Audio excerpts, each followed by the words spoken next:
Oh, good morning, good afternoon, good evening, wherever you might be out there in the digital world. Welcome to our Conscious Conversations for Spirit Plant Medicine Conference. My name is Mark Caron, and I'm here with my co-host, co-producer, and MC of the conference, Stephen Gray. And today we have a special guest with us, Mark Haden, who's a major figure in the field of psychedelic medicines with a long list of past and present activities and responsibilities in this field.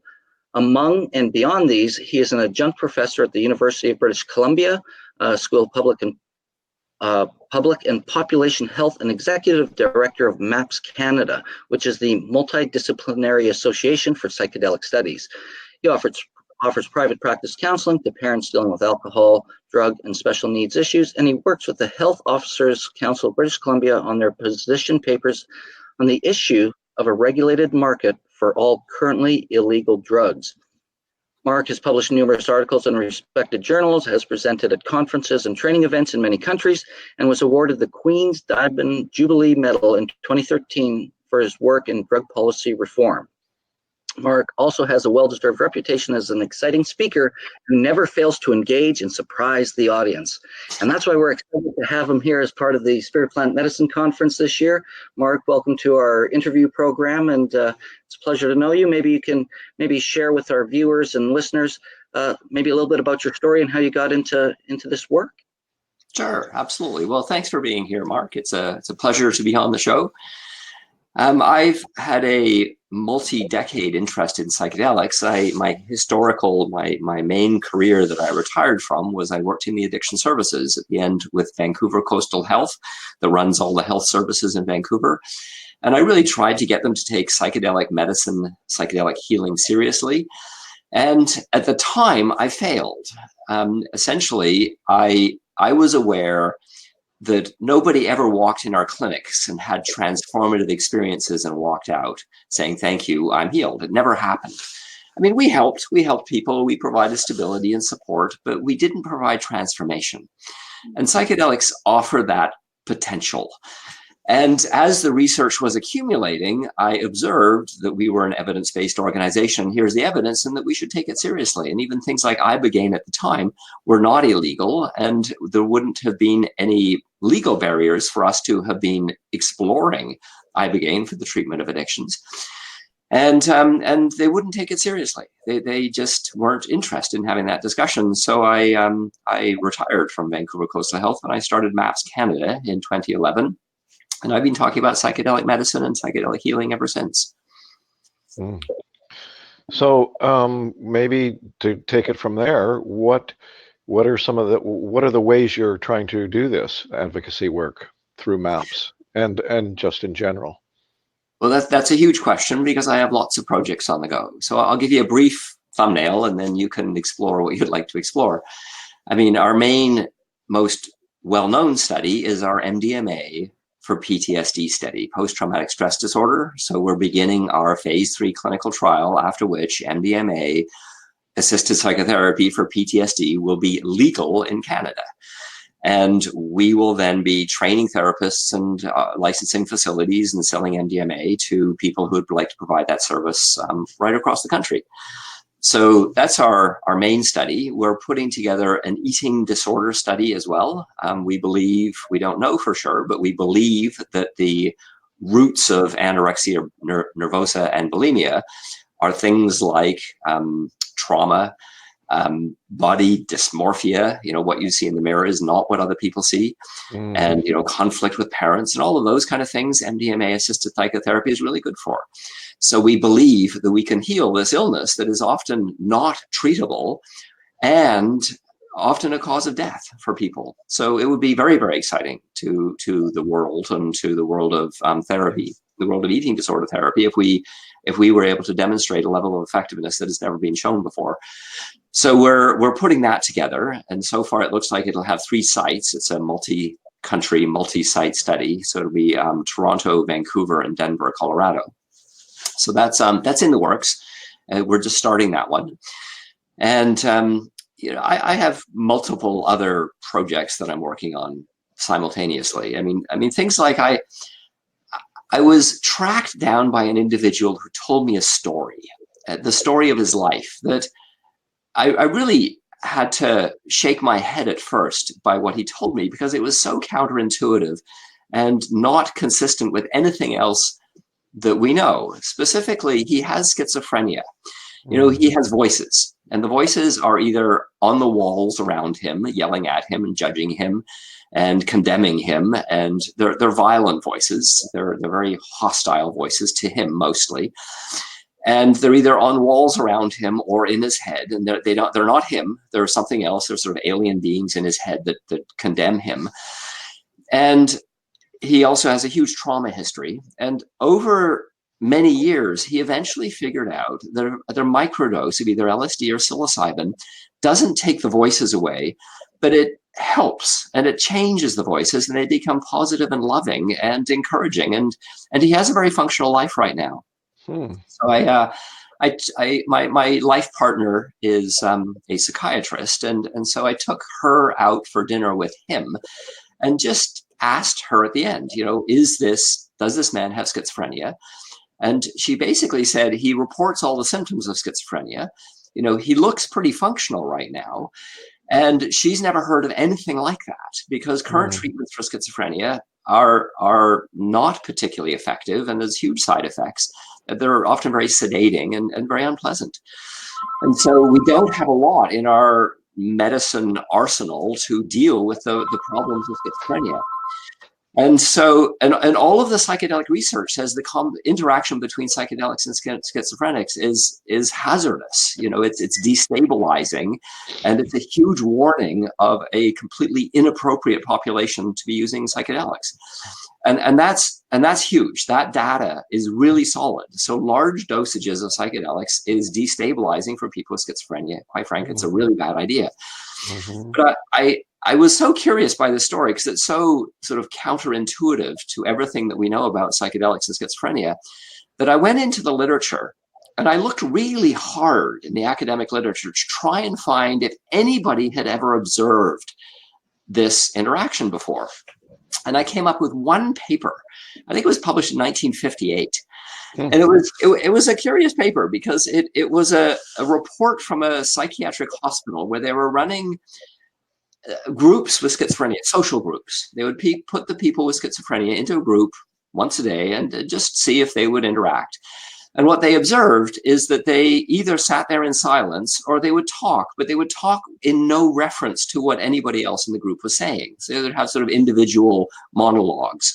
And then they tried a low dose of LSD with them. And what they observed is the people who didn't talk started to talk, and they started to talk in reference to each other. And it was fascinating, you know, and again, it was a low dose. It wasn't a high dose.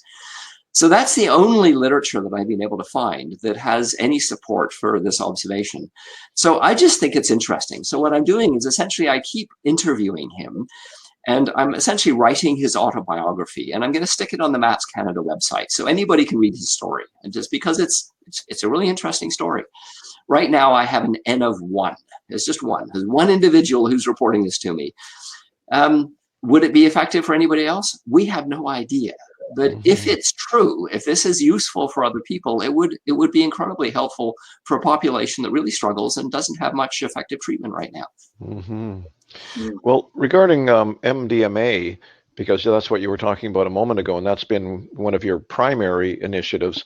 For those people, there must be, I'm sure there are people that are going to watch this that don't know what MDMA potentially does. Could you elaborate on that a little? Sure. So let's talk about the PTSD study, because that's the study that's progressed the furthest. So some of the background is PTSD treatment is relatively ineffective. The people that are selling it and selling their therapies at best claim a 25% level of effectiveness. The actual research says it's closer to 10%, and often it's actually harmful because it's re-traumatizing, because it's called prolonged exposure, where you recreate people's trauma and you put them in that trauma long enough for them to emotionally desensitize. So the buzzword is the dropout rate is high. What that means is people don't like it. It's an unpleasant treatment. It doesn't work very well, and it's really long-term. It's a very expensive long-term treatment. So that's the background. And when Michael and Annie Mithofer, who are the MAPS main clinical leads, demonstrated an 83% level of effectiveness in their first round of research, it really got people's attention. So they rolled that out and they did a stage 2 clinical trial. And with many therapists in many sites in multiple countries, and they demonstrated collectively that they could train people to come up with a 67% level of effectiveness, which is huge, which is absolutely huge. So it looks like this treatment will be the best treatment possible for PTSD. And PTSD, as you know, is post-traumatic stress disorder, which is all about trauma. And trauma is really the root of many other mental health disorders. It's often the root of depression, it's the root of anxiety, it's the root of addictions. It's a very common problem that is very difficult to treat. And so if we can treat it more effectively, it will make a huge difference. So why does MDMA-assisted psychotherapy work? That's a question I get asked a lot. Mm-hmm. So let's look at what PTSD is. So to understand PTSD, we have to understand a little bit about how our brains work. So we largely live our lives unconsciously. So what do I mean by that? So if you drove to the location where you are now, you drove your car unconsciously. What do I mean by that? I mean that what you were actually thinking about as you drove your car was lunch and how you're going to do this interview and, you know, what the weather was like and, you know, what's on the radio. At no point did you think about your left or your right foot. You didn't say, oh, I need to pick up my right foot now and put it on the brake. It just happened unconsciously. You know, it becomes conscious quickly when something goes wrong in traffic. You know, you go, oh my God, a pedestrian. But largely, what's going on in our conscious mind is sort of random, irrelevant chatter, and our unconscious tape loops drive the car. And so what's in our unconscious mind? Yes, there's car driving tape loops, but there's lots of other stuff there as well. There's, you know, how we deal with people in relationship, how we deal with our feelings. They tend to be kind of automatic. Now, that works well for us as humans because it means we do get to think about lunch and interviews as we're driving cars because we can now multitask. So it's generally helpful, but it becomes problematic when an unconscious tape loop is a concern for us. You know, if we've been traumatized as the past and that trauma tape loop drops into our unconscious mind, and then we start relating to the world through the trauma tape loop and we can't access it because it's unconscious.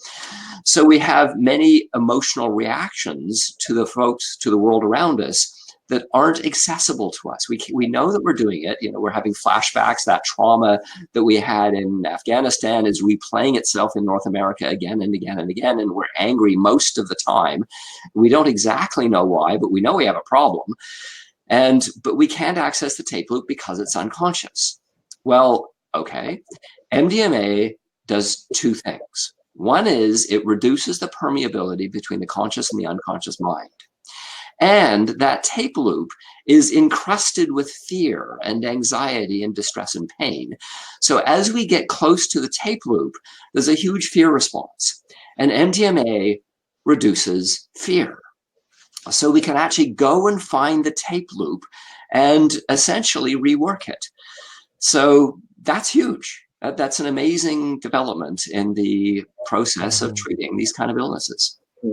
The way I understand it is, sorry, Mark, I didn't want to keep you out of this here, but I'm fascinated by this. Yeah, I'm fascinated too. But go ahead, Stephen, because I had a little bit of a side question on that in terms of, I guess really what else is MDMA used for? Like when you're doing these bulimic studies and the eating disorder studies, are you using MDMA for that as well? Well, we're not doing the study yet. We're just trying to put it together. So that requires funding and planning and approvals from regulatory authorities. So, but yes, it'll be MDMA-assisted psychotherapy. So a similar process with some nuances because, it's about food and it's not about trauma. But it'll be a similar process, yes. And then secondly, is the psychotherapy part of the experience, is that the same kind of structure and format that they would use without the MDMA-assisted therapy? Or is there a different protocol within the actual psychotherapy portion as well? So if I think your question is MDMA-assisted psychotherapy the same as regular talk therapy with MDMA added? Is that your question? Yes, for PTSD specifically, I guess. Yes. So the answer is no. It's completely different. And so that's quite challenging. For therapists to learn to be psychedelic psychotherapists requires a lot of unlearning, because there's a high level of engagement that happens with regular talk therapy. There's a lot of back and forth, and there's a lot less back and forth in MDMA assisted psychotherapy, where essentially people alternate between being internal and being external. By internal, I mean they're lying down on a bed with eye shades on and headphones on, listening to music. And when they're external, they're talking, but they're not talking in quite the same way of regular talk therapy. You know, they're really kind of exploring what's going on in their unconscious minds. That the goal of the therapist there is not to do normal therapeutic interventions. It's really to provide an empathetic presence that honors people's individual internal healing process. And that's a language that's kind of being developed by a lineage of psychedelic psychotherapists. And that the model is that everybody has within them an internal healer, a wise internal healer. And accessing that healer is part of the process of psychedelic psychotherapy. So the healer is not the therapist sitting across the room. The healer is internal to the person who's having the struggle. That's a huge shift for therapists.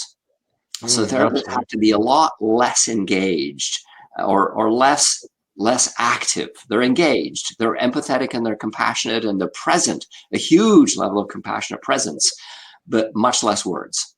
Yeah, even more so, I would say, working with some of the other so-called major psychedelics. But I also wanted to just, if I may, add a wee bit to your description of how MDMA functions, and maybe you could agree with me or not agree with me on that. But my understanding of, along with the functions that you spoke about a moment ago, that MDMA not only knocks out the fear factor, or significantly does so, but it also brings in this level of love or compassion that allows the person to see their situation with that love.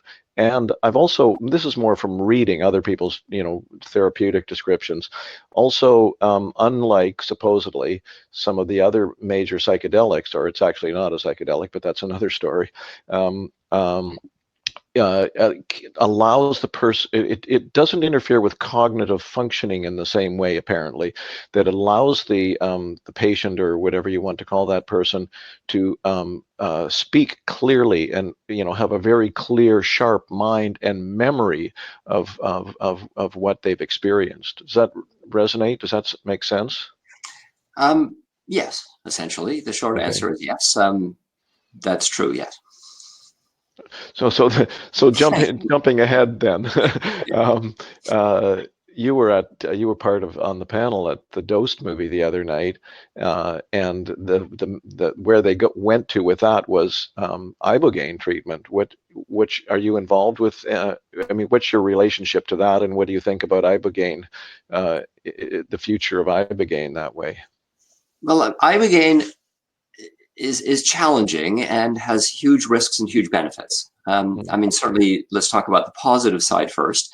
Ibogaine may wind up at the end of this research process. By that I mean, the psychedelic research paradigm that's shifting now as psychedelics get brought into the world of medicine and counseling and therapy and healing.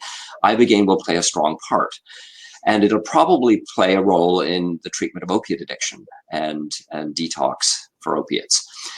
That's the positive side, and it will play a role. The negative side is there's some real risks with it. It has some cardiovascular risks. You have to screen people very carefully. It's one of the psychedelics that there are deaths associated with its treatment. And it seems to have some cardiovascular issues specifically that have to be very, very carefully managed. So you have to have the right person under the right dosage. It's also 36 hours long, which is really hard. Nobody ever emerges from an ibogaine experience and says, "Gee, I'd like to do that again." So it tends to be a one-shot deal. So occasionally people will have to go back a second time, but it's a very, very infrequently used medicine. It's very powerful. And will play a part, I believe, in the future. But it's a challenge to research. Initially, when we're talking about what we wanted to research in the world of MAPS Canada, we explored ibogaine as an option, and eventually concluded that we can't have a death. We can't have a death.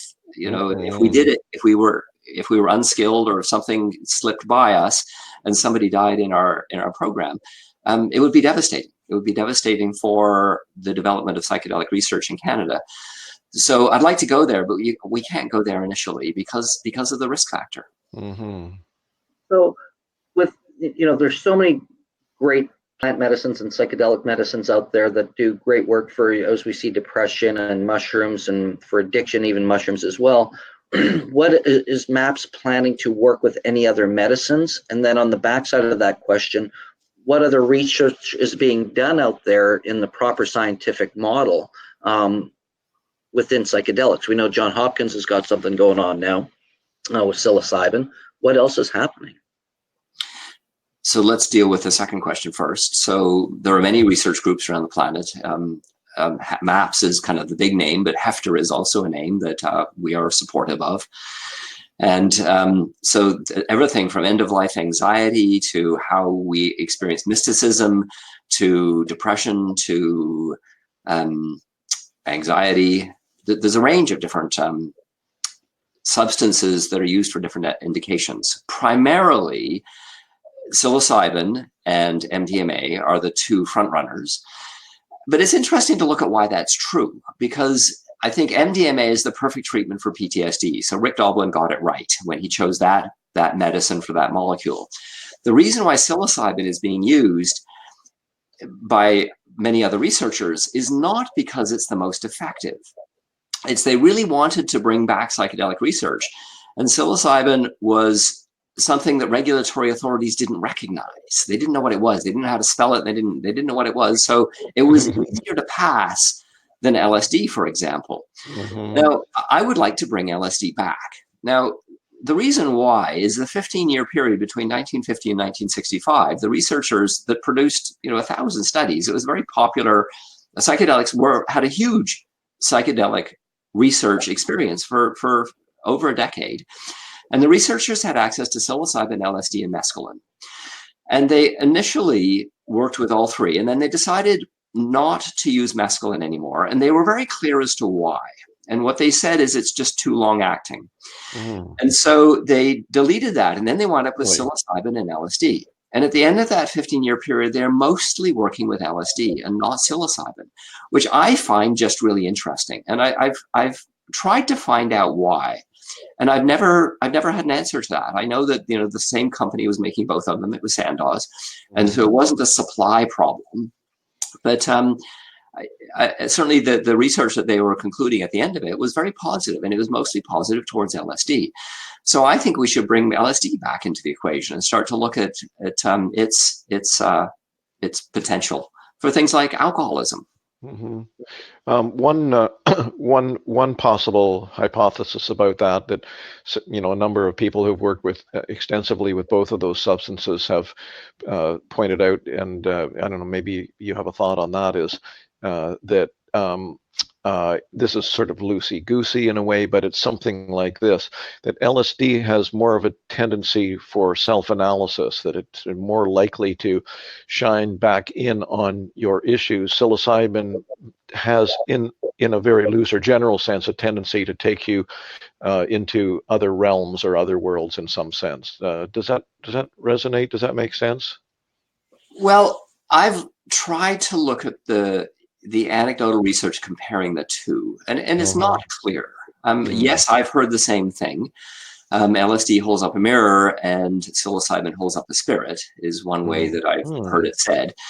And that I don't know. I mean, I think that the placebo response with all psychedelics is huge. The expectation of what you're going to experience is massive. And so looking at cross-cultural psychedelic experience is really interesting. I mean, I was asked in a media interview, actually just a couple of days ago, if there was any truth to the machine elves, because so many people find the machine elves, So it's an interesting question. So, but if you, and I think the answer is that what happens is there's a cultural context for all use.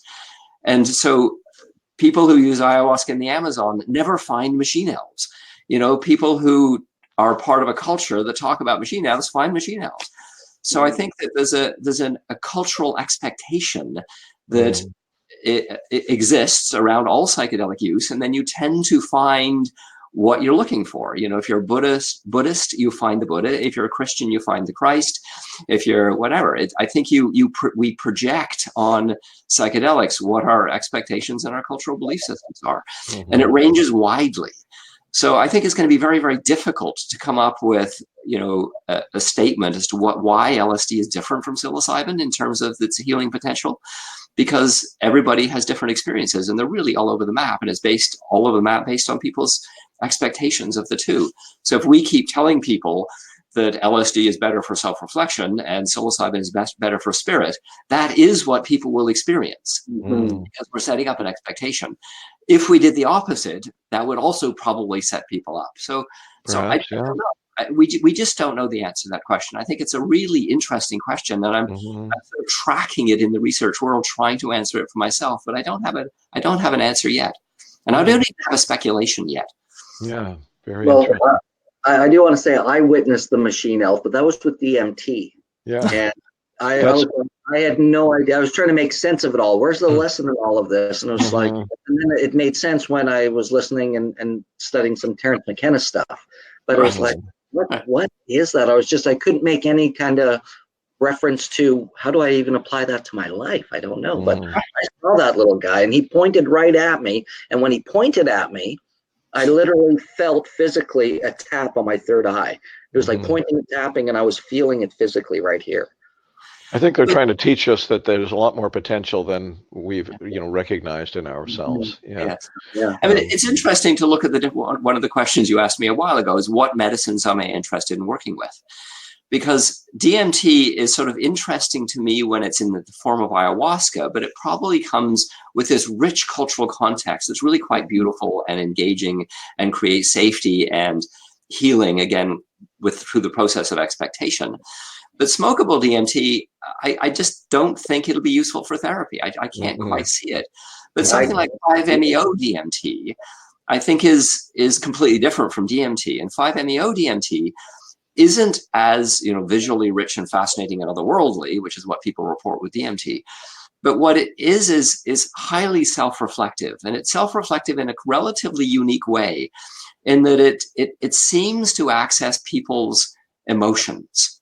And again, is this expectation? Well, maybe, but there isn't a lot of discussion around that. But most people who smoke DMT report of otherworldly experiences that are visually fantastic. That's very common. Yeah. And people smoke 5-MeO DMT, they often burst into tears and talk about their trauma and what their lives are like and what's going on for them in their unconscious mind. So, and they don't report visually very much of anything. So I think those two are interesting ones to compare and contrast because they're not as similar as LSD and psilocybin are, which are harder to tease out the differences. But DMT and 5-MeO DMT are quite different in terms of the experience. And I think the healing potential, because the way that I describe 5-MeO DMT, when used skillfully, is about emotional authenticity, feeling authenticity. Interesting. Yeah, fascinating. But I can't talk about 5-MeO DMT without a huge warning. I think it's a potential bomb in our community, and partly because it's so concentrated. If people smoke DMT and they use a certain amount that they smoke, and then they throw 5-MeO in a pipe, and they think that smoking the same amount is going to be useful, or they smoke it, pour some randomly on a joint, they will be completely disoriented for a long period of time, and quite frankly, harm will be done. It's the dosing is so difficult and so precise, and quite frankly, the amounts are so small. I think the warning with 5-MeO it's a real caution that I have.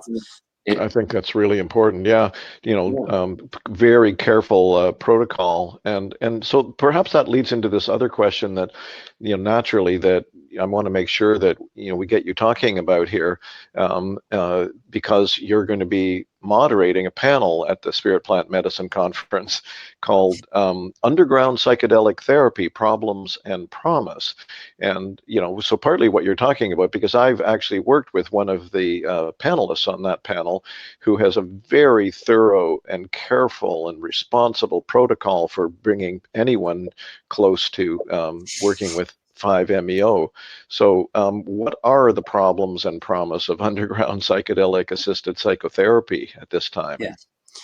Yeah, the reason why we're having a panel on it is because the answer to that question is not clear. I mean, there are both huge potentials for the underground work, and there's huge risks.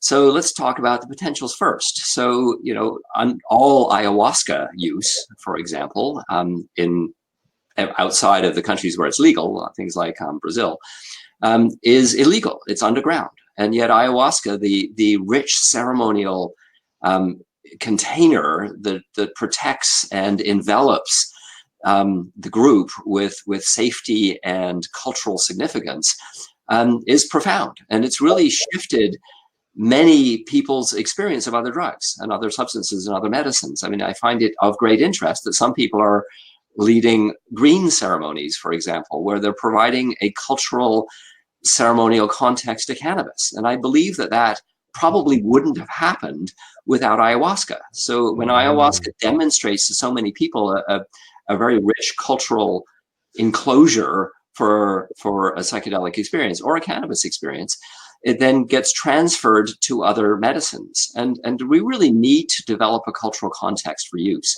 because, dance clubs are a really poor way of taking a psychedelic. And quite frankly, so are outdoor music festivals, where people often get their first psychedelic experience. In bad weather and too much sun or too much rain or too much wind, with lots of people that you don't know, with loud, compelling music, I can't think of a worse experience to do a psychedelic in. And so our cultural context for psychedelic use are really quite poor. And so we really need to develop a safe way of understanding how to integrate these things into our culture. And ayahuasca ceremonies offer us a beautiful example of that. So, and that wouldn't happen if the underground community weren't offering them. So that's one example of a rich underground experience that is helping our culture. Other examples are, I know some underground therapists, and they do wonderful work, and they're really pushing the edge on best practices in terms of how to do it really, really, really skillfully. And so as people experience that, as our existing therapeutic community experiences that, they become trainers for our future therapists. So that's really good. Underground people can, when they're doing it really well, provide a fabulous service that sets the bar high for how psychedelics will be offered in the future. That's the upside. Now, the downside is some people offer psychedelic experiences in the underground work without any thoughtfulness of best practice. And I've heard horrible stories, just absolutely appalling stories of people who are essentially given massive doses of psychedelics and then just left alone and, wandering around by themselves in bad environments that they don't know very well, are really, really upset. So, poorly done psychedelic work then reflects badly on the whole community. And if that gets into the media, then we have a problem. So I think underground work is unclear as to whether it's a risk or a benefit for our whole community. So I guess one question I have in regards to that is, do you know of any, because with that, the whole movement at City Hall on September 11th with Decriminalize Nature, there was a great move there in terms of the enforcing of, the psilocybin and what was going on in the city. Is there a history where people, because I've never heard of anyone really getting busted or charged for serving ayahuasca or doing any other ceremonies, not locally here anyways. There have been arrests around North America, and there is an organization set up to try and help people who have been arrested. So they've been arrested for possession, and I know of at least one ceremony that was actually raided by the police. I can't think of anything worse. To have an experience, you're vomiting in a bowl and suddenly you're dealing with a cop. Oh, ouch, that would be bad. So I know of one incident. There was a private ayahuasca ceremony that the police went into. Mm. So yeah, it does happen. It's rare, but it does happen, and Yeah. it's a problem when it happens. Yeah. So I think the other important thing that viewers need to get from your area of expertise, Mark, is a question. I'm not quite sure how to put it, but maybe I could put it sort of like this, because we were both at the Dosed movie showing recently, where there was some discussion, and I think it was Dennis McKenna in particular. This is just one way of addressing this question I want to put to you. There is, okay, let me put it this way. As you know, there is concern in some quarters within the psychedelic community that these substances not be overly controlled by conventional medical establishments and other related authorities. I think Dennis McKenna said something like there needs to be encouragement for the sort of the wild or something like that, but MAPS and your advocacy work is focused, as I understand it, correct me if I haven't got it exactly right, on getting these substances legally recognized as much as possible. So is there, would you say there's some danger of these substances being overly controlled within a limited kind of medical establishment framework? I think that's a huge question. And I think it's an important question that we really need to discuss. Like a whole community needs to talk about that. I mean, certainly cannabis, when it was legalized badly, for want of a better term. The people who had a huge knowledge in the cannabis world were excluded from the process, and it became very inegalitarian. There was a huge opportunity for the federal government to do something that spread the money around. And they didn't. They concentrated the wealth at the top of the pile. So very few people became very, very rich. And as a society, that's a public health concern. The issue of how money is spread around in a society is directly related to the health of a society. And when few people have lots of money and many people have little money, you have an unhealthier than society than when you have many people having a moderate amount of money. That reduces, and that's associated with lower abortion rates and murder rates and suicide, the whole thing. The issue of egalitarianism and how money is spread in a society is massive in terms of societal health. So we could have done that. We could have legalized cannabis in a way that spread the money around, and we didn't. It's now all concentrated at the top of the pile. So we need to learn some of the lessons from that with psychedelics. And so there's multiple issues. There's how the money is spread around. Do we have, large international organizations controlling all the clinics that sell these things, or is it more egalitarian? That's one factor. And another factor is the issue of safety, I guess. Is the environment that people are going to be using these things safe? Do we maximize the benefits and do we minimize the harms?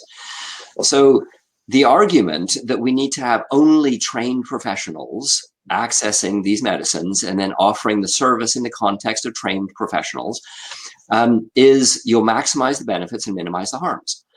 Because you'll have people who do pay really careful attention to setting, safety, and dosage, setting people up for the experience, managing the experience well, giving people beautiful environments and debriefing people appropriately. When that's done professionally, people tend to have very good experiences. And that becomes less available to people because that becomes expensive. What you're having to do is train and pay for the facility and the person who does the sitting or the guiding or the therapy. And those services are expensive. So it becomes less available. So it really isn't a simple decision. It's interesting. I wrote a paper on this and of how psychedelics should be legalized. And I talked about the importance of having a professional stream. So that needs to exist. But my own personal recommendation is there should also exist a non-professional stream. And originally my thinking on that was I would present my ideas that we're developing at conferences about the importance of having psychedelic supervisors and psychedelic therapists and psychedelic sort of managers who are responsible for the context of the use. And then inevitably, somebody would stand up at the back of the room and say, I don't agree. I would say, okay, let's talk. Why Fair don't you enough. agree? And what they would say is, I love psychedelics. And what I do with my loving partner, when we're under the influence of a psychedelic, I do not want supervised. And I get it. I understand that psychedelics can be incredibly helpful in the context of loving partners. So we need to think about that. So we came up in the paper that I wrote, two streams. One is the professional stream, where people can access the service with trained professional psychedelic supervisors. But the other stream is people should be able to purchase them for home use and use with their friends and use with their loved ones. But you know something, I can't support people just walking in and buying whatever, because then we wind up with the 5-MeO-DMT destabilization problem, and people wind up in hospital because they just don't know what they're doing. So what the model that we recommended was that people should be able to be trained in how you use these things in a safe way, and they can get a license or a certificate to purchase them. But the training is relatively low bar. So it's a couple of weekends. So the first weekend is 2 full long days where you really are taught about dosaging and set in safety things. And you're really given a lot of information about how you to use them wisely. And the second weekend is an experience where you actually watch somebody and participate in an experience with somebody who is very skilled, who shows you how to do it well. And then if you graduate from that experience, and by graduate, you can answer some basic questions, what is the appropriate dosing for this psychedelic? What does 500 mics of LSD do to you? And if you don't know that it will completely flatten you and disorient your ego, you've got a problem. So you need to go back and do the weekend course again until you know that, the appropriate dose of LSD for the first time is probably about 100 mics. So, that basic knowledge of information you have to have before you are allowed to go out and purchase these things. But once you have the basic knowledge, you know what the different dosages are, you should be able to purchase them for your home use. That's the model that I recommend. That's a really exciting idea. Do you think there's some danger within that model that there could be, how to put it, arbitrary, obstacles created by, somebody who decides, oh no, you shouldn't pass this course or whatever, just because that's their arbitrary random view of the situation? Well, there should be a knowledge base that people have, and the knowledge base should be agreed upon by, experts in the field. What do you need to know before you can purchase a psychedelic? Dosing of the psychedelics is important. If you dose 5-MeO-DMT wrong, you'll probably wind up in hospital. So people need to know that. So dosing is huge. What is the appropriate dosage? How do you ingest it? How do you create a safe environment? How long is it going to last? I ran into somebody who recently should have known better. There was somebody who was a skilled member of our community and was trying a new psychedelic, thought it would be relatively short acting, had a work gig that they had to do 6 hours later, and they took this thing earlier on in the day and thought it would be finished by the time they had to go to work. And they got in their car and drove and had a problem.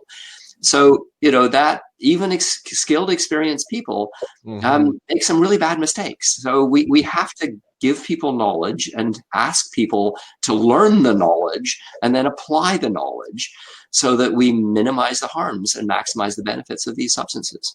Wonderful. Hey, Mark, I think Mark Caron, I think we need to let Mark Haden go pretty soon. Are there any more key issues you want to bring up, or should we just kind of wrap it up here?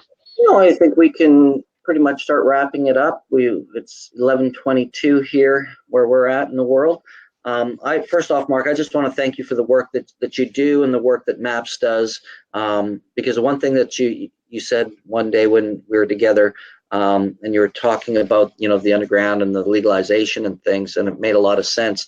You had talked about the cannabis was really kind of forced legal by public opinion and a public push versus some of the science behind it, and how important it was to you and to MAPS and in terms of this work to make sure that the science and the clinical studies don't get lost and get maintained, and we can get accurate information and data so that we can make more responsible decisions as a society, really, in regards to this. So it was just something that really made a lot of sense to me, and it just made me appreciate and acknowledge even more the work that you and MAPS do in this field. So I thank you for that.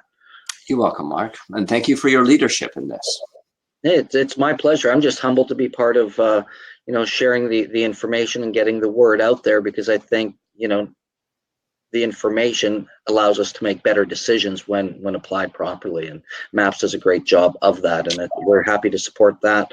Me personally, as well as Spirit Plant Medicine, Conscious Living Network, and I'm just happy to see the dialogue and the work that we're doing. And even my little shaman dog, he's his little vote of approval too.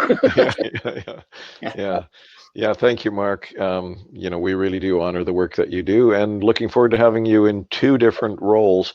Well, two different places on the conference roster. One is the panel we spoke about on Friday afternoon, and then on Saturday you're also going to be giving an individual presentation, but we'll maybe wait till people get there and find out what that one's going to be about. Okay. Thank you, Stephen. Thank you, Mark. And for anybody watching out there, we have a little Facebook discount code. If you haven't got your ticket, we still have some left. FBL33 saves you $33 on a ticket. Share it with your friends, put it out there. But we just thank you for watching. Thank you for learning. And we're always here to take your comments and do the work, share the information, and create transformation one person at a time around the world. Yes. How'd it go? Good timing. On that note, share wildly, everybody. Share wildly. We'll see you again, guys. Okay, cheers. Hang on, Stephen. Yep. Mark Haden is always great. But hey, everybody out there, thanks for watching. On behalf of myself and your name, Stephen Gray, because it's always a great day when you get to hang out with Stephen Gray. Oh, jeez. So thanks everyone for watching, and we'll see you both, or see everybody here at the end of the month who comes to the conference. And Take share care. wildly, folks. People like Mark Haden, the others that we've interviewed on Facebook Live have very, I would say, beyond important, essential insights and information from their many, many years of experience with these medicines that we're really trying to help steward safely, effectively, responsibly forward. Yeah. And I think that was a big message that we got from Mark too, right, Stephen, is, the safety is just so paramount, and we're always talking set and settings. So, it's a tricky area, because I really like that suggestion that Mark had, that Mark talked about when he talked about this paper that he wrote, where there has to be encouragement for the quote unquote non-professional use. And as our wonderful Chris Killam coined it the other day, it's the cognitive liberty party, that people have to be ultimately, yes, there need to be, I really like that idea. It's kind of like going for a driver's license, but there still needs to be that respect for people's own control over their own minds. Education is key that way, and that's very cool, that Mark's suggestion.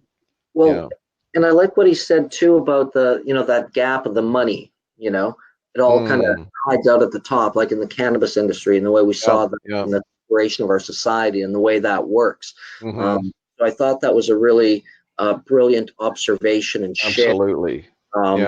That's what we saw with cannabis. People who weren't even interested in cannabis and were all anti-cannabis jumped on the bandwagon as soon as it became legal, because it was about the money versus beer companies, tobacco companies and beer companies getting involved, because it's nothing to do with respecting that plant, just there's money involved. And as Mark correctly, pardon? They've got the money to do it, the big grow ops, and to create these mass producing organizations, and then all the craft people who and this is what Mark was saying too about that movement, that the people pushed it, and then these are the guys kind of getting the short end of the stick. And as Mark, I think, correctly pointed out too, I mean, there's lots of research on, there's sufficient research on this issue, is that the greater the economic inequality in a society, the more pain and suffering is involved, and the opposite is true as well. The less, the more equality, the better for everybody in general. So it's really a key issue, and I think actually part of the overall, what I like to think is part of the psychedelic renaissance is that it's about getting real. It's about connecting to who we really are, which involves love, compassion, and respect for everybody and everything else, and not addicted to having massive amounts of wealth and hoarding it for oneself or the people around one and so on. This is the awakening that really needs to happen on this planet. Well, and what Mark had said, I think it was about authentic emotions, right? Like to be able to express ourselves authentically as who we really are versus the mask. Absolutely. Yeah. So, there's a lot of great work, and this is one of the great things about the medicines. And again, they're not for everybody. No. And that's the one thing that I think needs to be said as well.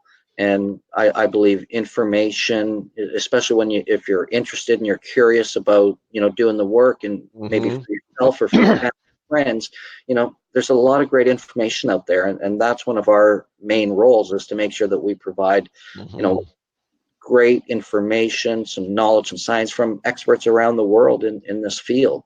And what's really powerful is how willing these people are to speak up in regards to something that can be deemed, illegal, or, under the table or underground, and to see what's happening in the world. I admire and acknowledge the courage of these practitioners, whether it's psychotherapists, shamans, and underground, above ground, whatever that is. I just really admire their courage, because these are the pioneers that are going to really make the change moving forward, because they're doing the work and the experiences are happening. So.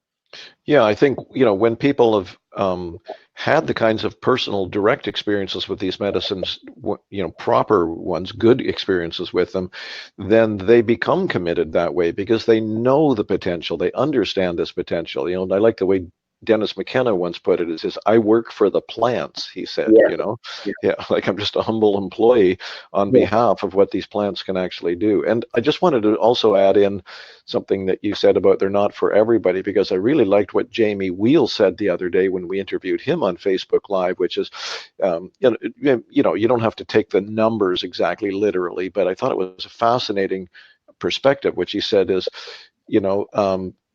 10% of the people of the population are the psychonauts that can really explore these and do them a bunch. 10 at one end of the continuum. 10% at the other end should never do them for a variety of reasons. They're just not emotionally stable enough, et cetera, et cetera. And this was the really fascinating part. The 80% in the middle, as I say, put your own number on that, but the 80% in the middle, he said, should probably only take them 3 times in their lives. Just have, and he said, if you do that, you're going to take it really seriously. You're going to have an immense respect for it. You might prepare for months. It's coming. You're going to do it, and it could be inform your life for years and decades to come. And then maybe you have a refresher 10, 20 years later, whatever. I thought that was a fascinating kind of model to lay out. Yeah. It really was. And you talked about the Hedonic Calendar as well, for those who might want to do it maybe a little more. And I thought that was a really brilliant approach too. And it takes me back to the first spirit plant medicine conference I was ever at. I guess that was about 3 years ago. And I think it was Chris Killam, or it was the comedian that was there. And the comment was about, are psychedelics addictive? And it was funny because he made it a joke, and it's like, no, because you don't just like how some people just light up a joint, right? Or a cigarette or whatever it might be. They'll just light it up. It's no big deal. You got to think twice, 3, 4 times before you actually start, eating a bunch of mushrooms or doing some LSD or anything like that, even recreationally, not to mention, because you're making a commitment of time and consciousness and, altered states, that it's not just like smoking a joint or having a drink, Yeah. So well, I think Jamie Wheel made some excellent points about that too, about, if you're doing these things so often, as he put it, you're going back to the wishing well, hoping for something, but also it's taking you potentially away from your connection to and responsibilities, in the world, right? By the way, I think you should explain I assume people are still watching this. If they didn't watch the Jamie Wheel interview, I think you should maybe elaborate slightly on what you understand as the hedonic calendar. How do you understand that, Mark? He was talking about, really more about moderation, not just going and being a weekend warrior with ayahuasca or mushrooms every weekend, because, and I've seen it. I know some people who are, they're always journeying when they have a chance. Yeah. And he was talking about, you break up maybe your one, maybe as we talk for mushrooms, for example, the heroic doses, 5 to 7 grams kind of a thing, that you do that once a year. Mm. You break up your calendar and you do smaller journeys, maybe on the equinoxes and certain times, 3, 4 times a year. And you Mhm. might microdose in between, and then you take periods of time where you're not doing anything so that you can reset, recalibrate, integrate, Well put. And I think right? he also stressed, which I found quite interesting, that connecting into something related to these mind states or partially there without medicines at all, like, doing Mhm. the yoga, doing the meditation, doing the ecstatic dance or whatever it Breath is, work. tapping, Do yeah, breath into those work, things right? like maybe every Sunday sort of idea, Mhm. you know, Mahatma Gandhi, you know who he is, of course. Yeah. He had certainly in the last couple of decades of his life, kind of remarkable how disciplined he was in that sense, because he was, he had lots of students and followers and engagement with the world and all that, but he took every Sunday of his life for silence and Mhm. didn't communicate with anybody. Sunday was his total day off, and it wasn't to sit around reading comic books. It was for meditation. Yeah. Yeah. No, Gandhi reading like Superman or Spider-Man or Archie. yeah. Yeah, no, it was a day of silence on Sunday. I think it was Sundays, and basically not communicating with people, and as people would say, replenishing the well. Yeah. Well, I think that's a really good point you make there too, Stephen. And that's just regardless of what medicines or what you choose to do. It's to Hmm. make sure we take time for ourselves Oh yeah, on a yeah, regular basis. Because even in the books of creation and everything, on the seventh day, God, she rested. yeah, yeah. You Right? know what? I'm old enough to remember when most everything was closed on Sundays, Yeah, me too. and actually, there was something really nice about that. Sundays were quiet days. We don't have any quiet days in urban and suburban environments anymore. In fact, people are using Sundays as the day to, do so much of their shopping, and all the big box stores are open. Almost everything is open. Even the liquor stores are open now on Sundays, right? Mhm. Yeah, Well, it didn't start here in BC till Expo '86. yeah. Wouldn't it be wonderful? Wouldn't it be wonderful, as just sort of an idealistic dream, if the culture could reestablish Sunday as a silent day, like the kind of the Gandhi day, we'll call it Gandhi Day, Yeah, like, something yeah, like the that. capitalists would have a freak out. What's that? The capitalists would have a freak out.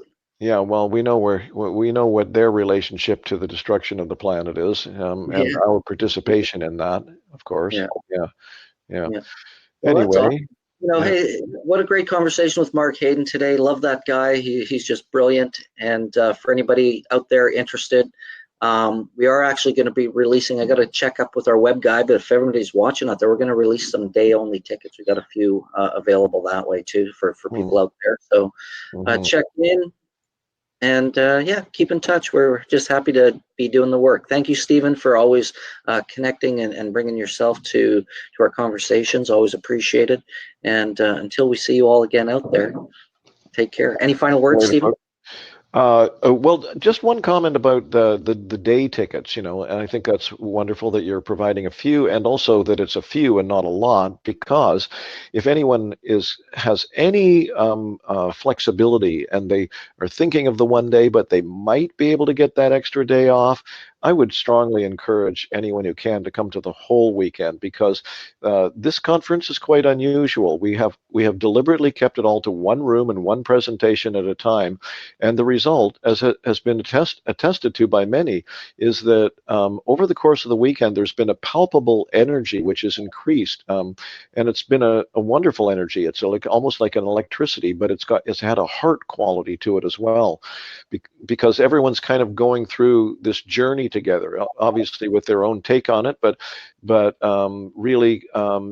There's something intangible that has been happening at that conference that by Sunday has been quite palpable. And so, if anyone's capable of coming to the whole thing or most of the whole event weekend, I would really encourage them to try to work with that. A friend of mine, just after having said the same thing to her, a friend down in Bellingham, had a special opportunity to go to a retreat that same weekend and wasn't going to come this year, even though she's been to most of them.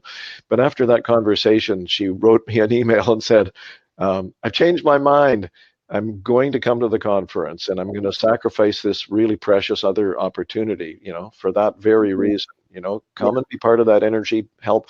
You're both taking and giving to the whole thing all weekend. Absolutely. Yeah. And that's part of why we made it so it was just a 3-day ticket anyways, is we wanted to keep that container in that area. But we also recognize that, some people can only make it for a day or two.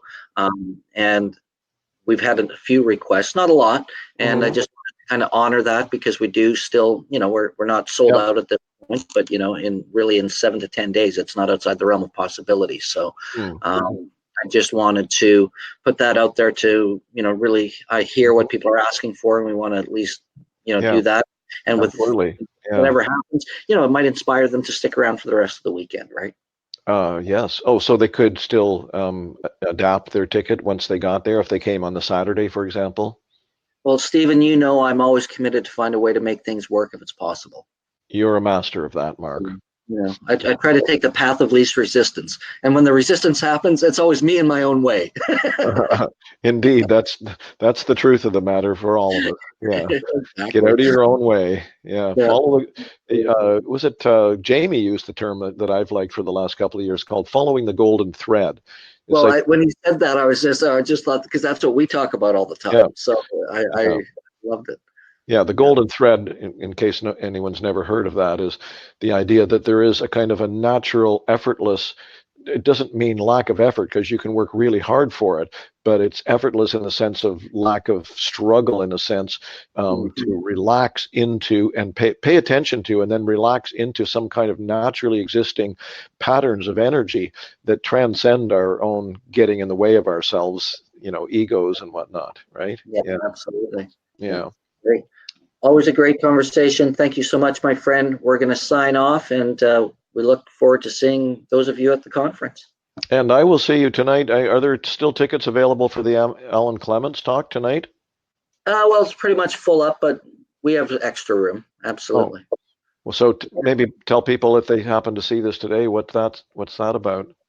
Well, Alan Clements, without getting too much into it, he's done a lot of work. He's a monk. He's done some Buddhist work. I have to really pull up his bio to give you the whole scenario on him. But he's just got a book out. He was here at Banyan Books a couple of days ago. He's here in town, and he's going to do a talk here in regards to, what is the title of it? Entering Reality: The Role of Psychedelics, Meditation, Love, and Activism in Facing Extinction.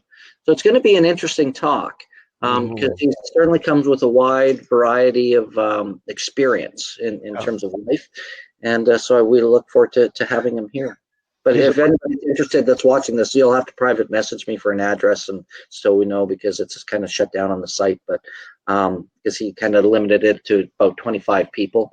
However, I do know that some people don't show up, and I do know that others are coming. So we have room. There's no problem there. But just please private message me if you're watching this. Okay, great. Great. See you tonight, Mark. You bet. Okay, bye. Yeah.